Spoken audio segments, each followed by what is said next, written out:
Chapter 12.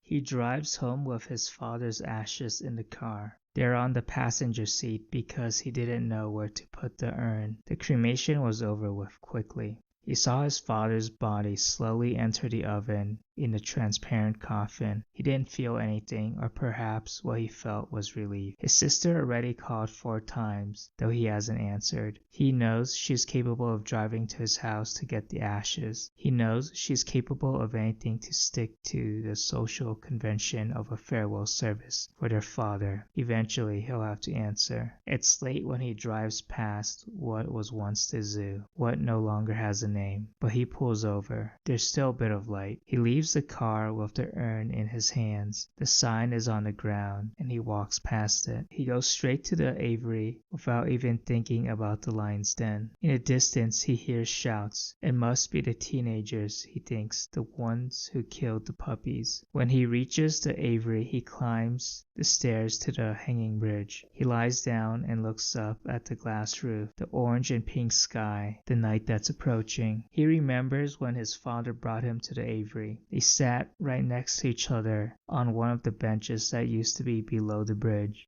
And for hours, his father told him about the different species of birds, their habitats, the colors of the females and males, about the birds that sang during the day or at night, about those that migrated. His father's voice was like brightly colored cotton candy, soft, immense, beautiful. He'd never heard his father sound like this, not since the death of his mother. And when they climbed the bridge, his father pointed to the stained glass man with wings and the birds alongside him and smiled. Everyone says that he fell because he flew too close to the sun, his father said. But he flew. Do you see what I mean, son? He was able to fly. It doesn't matter if you fall, if you're a bird for even just a few seconds. For a while he lies there, whistling a song his father used to sing, Gershwin's Summertime. His father would always put on Ella Fitzgerald and Louis Armstrong's version. He'd say, "This is the best recording. It's the one that moves me to tears." One day he saw his parents dancing to the rhythm of Armstrong's trumpet. They moved in the half-light and he stood there for a long time, watching them in silence. His father stroked his mother's cheek, and still a young child,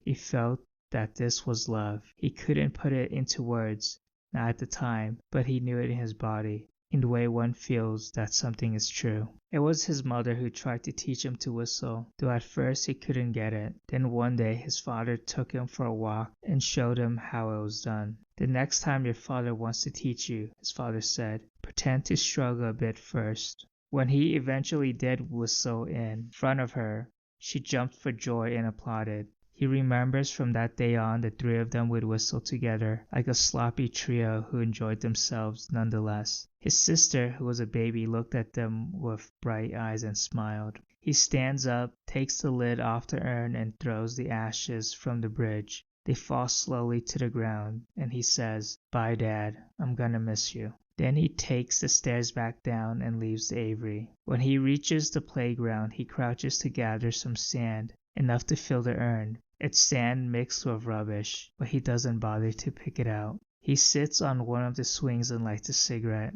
When he's done smoking, he stubs it out and puts it inside the urn and puts the lid back on. This is what his sister's gonna get, an urn full of dirty sand from an abandoned zoo with no name.